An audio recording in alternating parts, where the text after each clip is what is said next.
कारगिल के जामे हुए पहाड़ों में, जहां सांस लेना भी मुश्किल होता है, जहां जिंदा रहना ही एक लड़ाई है, वहीं शुरू होने वाली थी एक ऐसी जंग जिसने पूरी दुनिया को हिला दिया।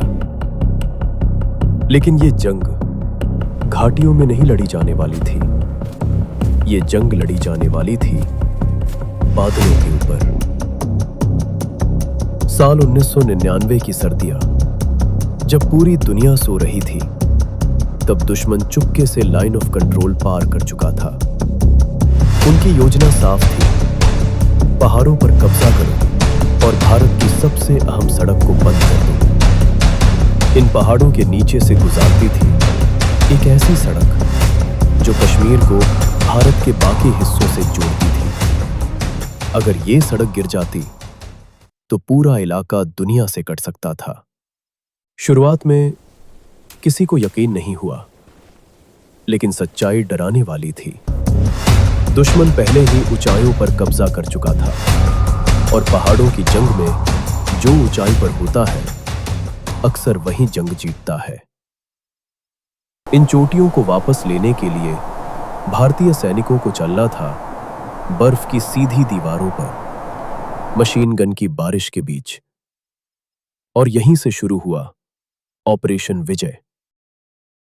ऑफिसर्स हर दिन की तरह पेट्रोलिंग कर रही थी, और अचानक I'm hit! Suppressing! Hold positions! एक ऑफिसर मारा गया, और फिर ऑफिसर्स फिर से प्रयाग करने लगी।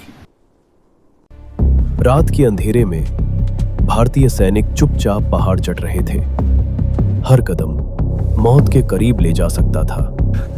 एक फिसलना, एक गोली, एक छोटी सी गलती, लेकिन पीछे हटना इनके लिए कभी एक विकल्प था ही नहीं। उन्हीं सैनिकों में एक युवा ऑफिसर था, निडर, जुनूनी और अटल। या तो मैं तिरंगा लहरा कर लौटूंगा, या फिर 16,000 फीट की ऊंचाई पर, जहां सांस लेना भी मुश्किल था, वहां सैनिक लड़ रहे थे, सीधे आमने सामने। और फिर एक के बाद एक नामुमकिन मुमकिन होने लगा। एक एक करके हर छोटी वापस ले ली गई।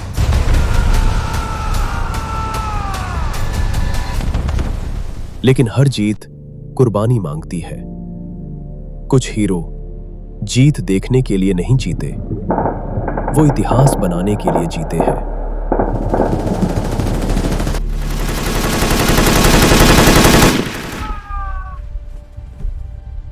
कई हफ्तों की भयानक लड़ाई के बाद आखिरकार बादलों के ऊपर की ये जंग भारत ने जीत ली, क्योंकि उनके होने से आज भी एक पूरा देश सुकून से सोता है।